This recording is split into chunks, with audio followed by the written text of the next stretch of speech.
आरोप आहे. मी तर अदानीबद्दल त्यांनी एक मोठा आरोप केला, तो मी तुम्हाला दाखवतो. हा नवीन आरोप आहे. महापालिका पाहिजे का पाहिजे हे आम्ही दोघं सांगतोय. भाजपला का पाहिजे, कारण ती त्यांना अदानीच्या हातात घालायची. अहो मेवा शिकवत आहे. हे सगळं अदानीकरण चाललेलं आहे.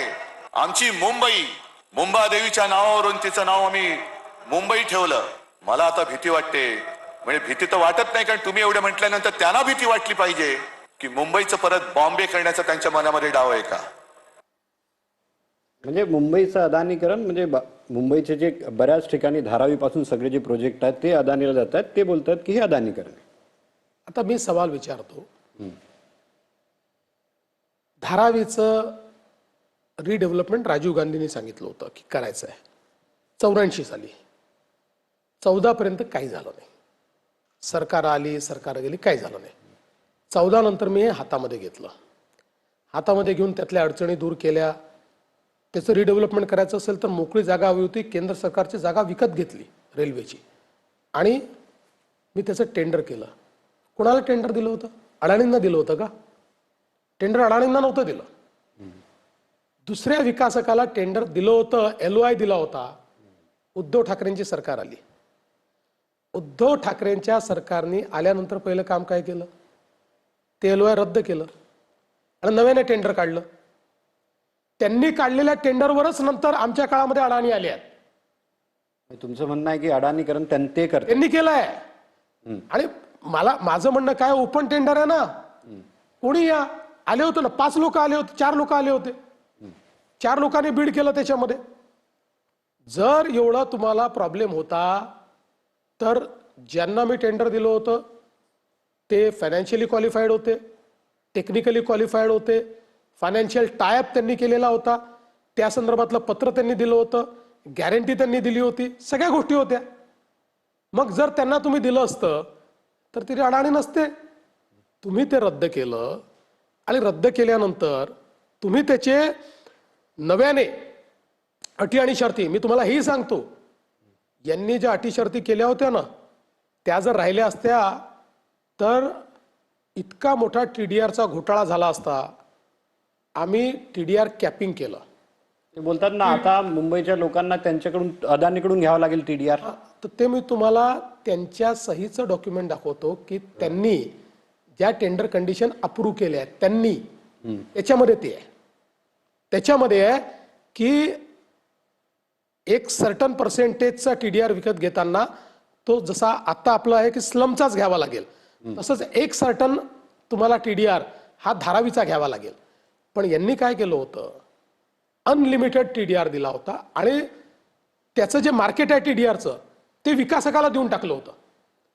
म्हणजे तो मार्केट होर्डिंग करून पाहिजे ते रेट घेऊ शकला असता. आम्ही 2 निर्णय केले. एक, इलेक्ट्रॉनिक TDR एक्सचेंज असेल, म्हणजे TDRचं ट्रेडिंग हे ऑनलाईन सर्वांसमक्ष होईल, ते प्रायव्हेटली करता येणार नाही. दुसरं, TDRचा रेट कधीही रेडी रेकनरच्या 90% चालेल, 100% देखील होऊ शकणार नाही. रेडी रेकनर एवढा आहे, म्हणजे जो वाढेल जेव्हा रेट तोही 90%वर आम्ही कॅप करून टाकला.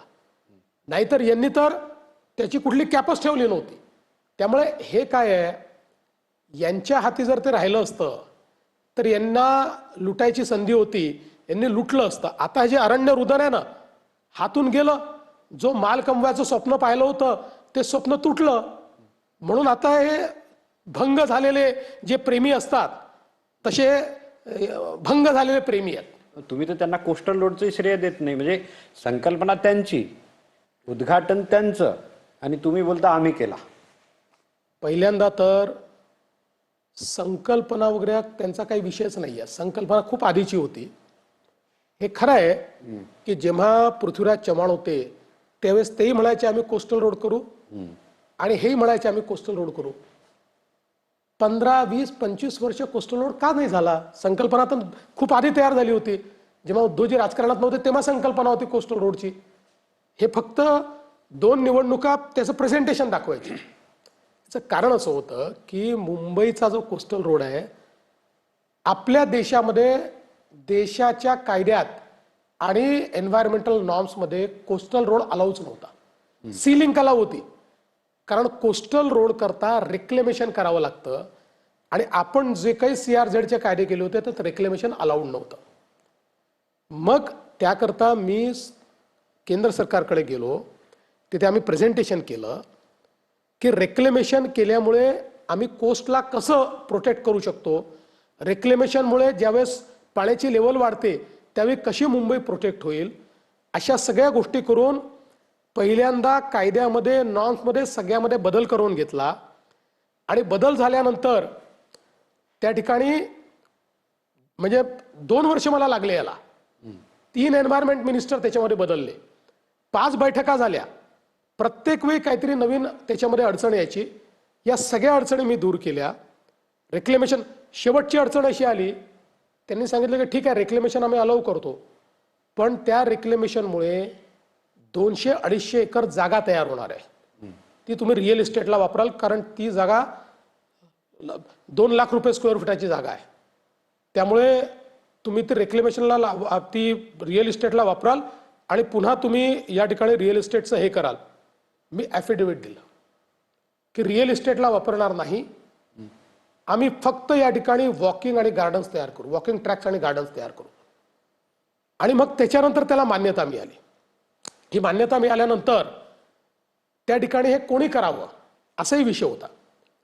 कारण शिंदे साहेबांची इच्छा होती. ते बोलतात ना BMCचा हा आम्ही ठरवलं की केंद्र आम्हाला पैसा देत नाही म्हणून त्यांनी उद्घाटनही केलं ना BMC. पूर्ण ऐकूनच घ्या, हे सगळं याला काही अर्थ नाही. एक मिनिट, MSRDCने करावं, MMRDA करायला तयार होतं, स्वतः पैसे लावायला तयार होतं आणि BMC करायला तयार होतं. मला उद्धवजी स्वतः म्हणाले हा प्रोजेक्ट BMCला द्या. म्हणलं ठीक आहे, BMCला दिला. तो BMCला दिला. तो BMCला दिल्यानंतरही हा विषय इथे संपला नाही.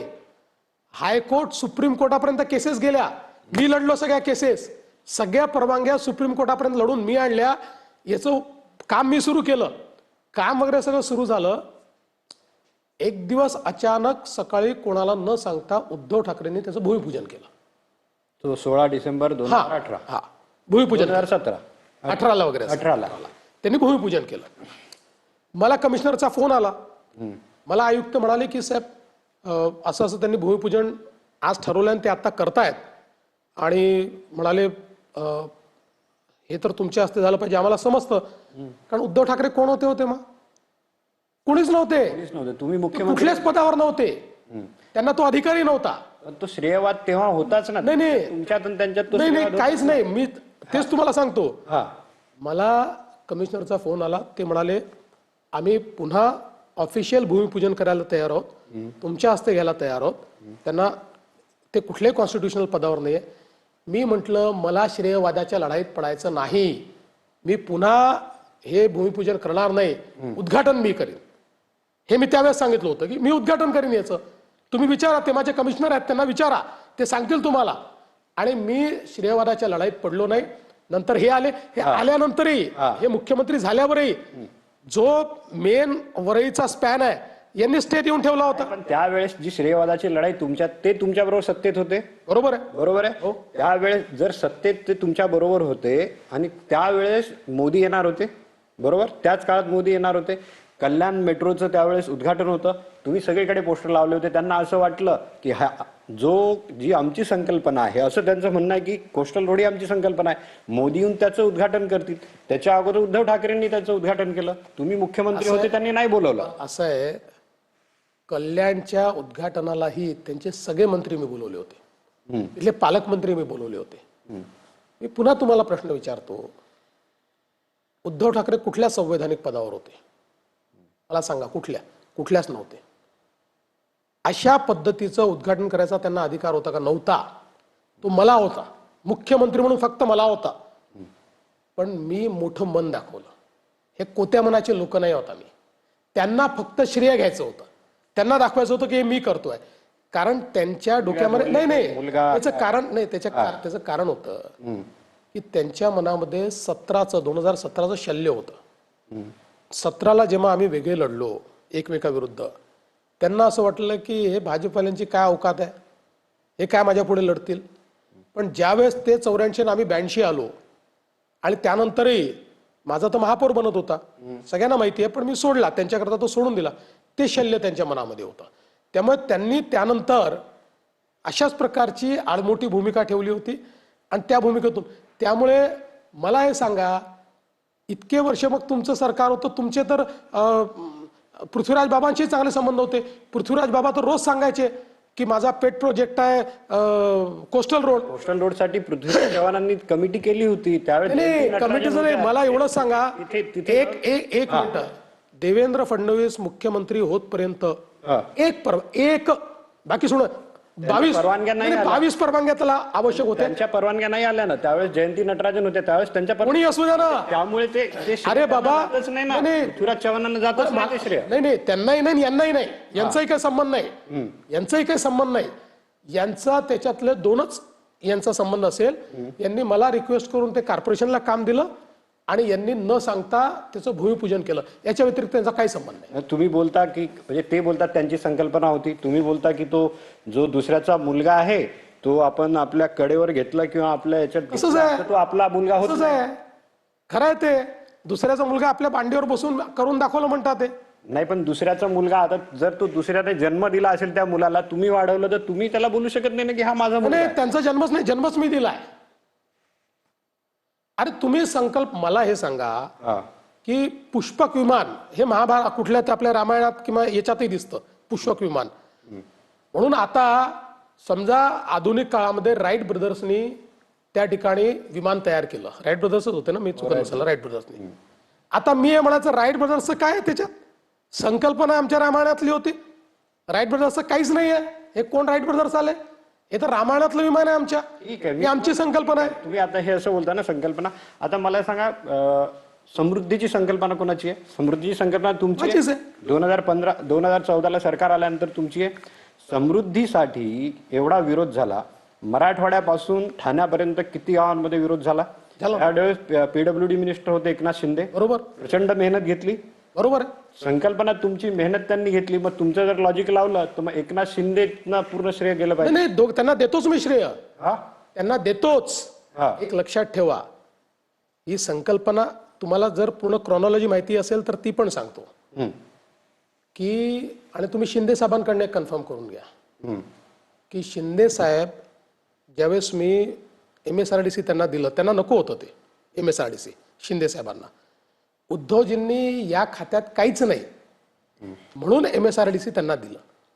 फार नाराज होते, माझे चांगले संबंध होते.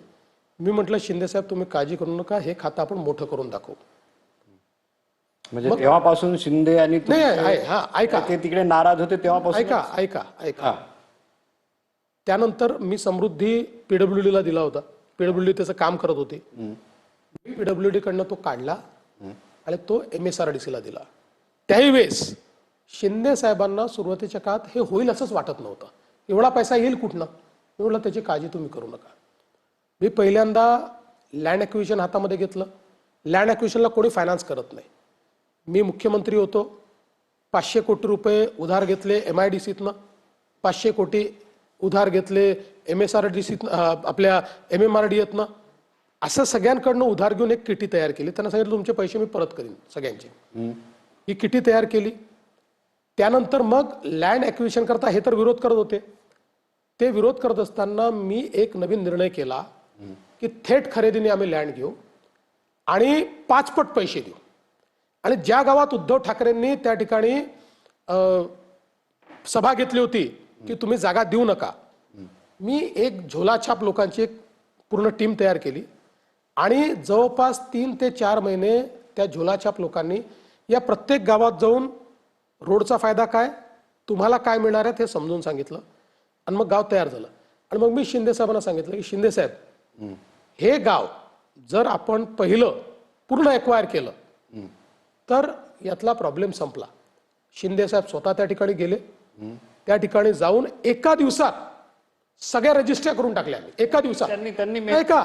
ऐका, त्यामुळे मी कधीच एकट्याचं श्रेय घेतलं नाही. मी नेहमी सांगतो की हा जो समृद्धी महामार्ग आहे हा माझ्यामुळे आणि शिंदे साहेबांमुळे झाला. शिंदे साहेब त्यावेळेस शिवसेनेत होते ठाकरेंच्या. असतील ना. मग आता मग ते ठाकरेंच्या नाही. ठाकरेंचं श्रेय झालं. नाही, ठाकरेंचं याकरता होऊ शकत नाही हा. की ठाकरेंनी त्यांना वाळीत टाकलं होतं.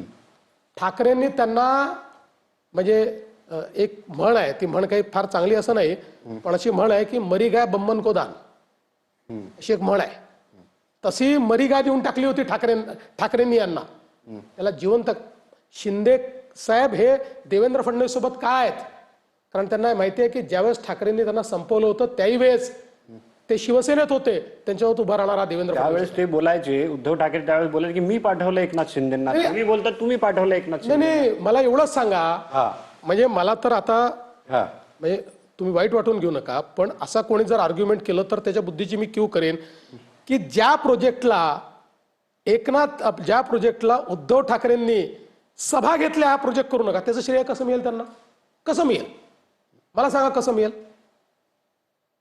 त्यांच्या पक्षात शिंदे असले तरी कसं मिळेल? हे शिंदे सांगू शकतील ना. नाही मिळू शकत ना. अरे ओपनली सभा घेतल्या ना, हा, मग कसं मिळेल सांगा? त्यांचा विरोध होता त्यावेळेस. हे होताच उद्धव ठाकरे पूर्ण. अरे बाबा हे बा, तर ते उद्धव ठाकरे आता तेही सांगतो.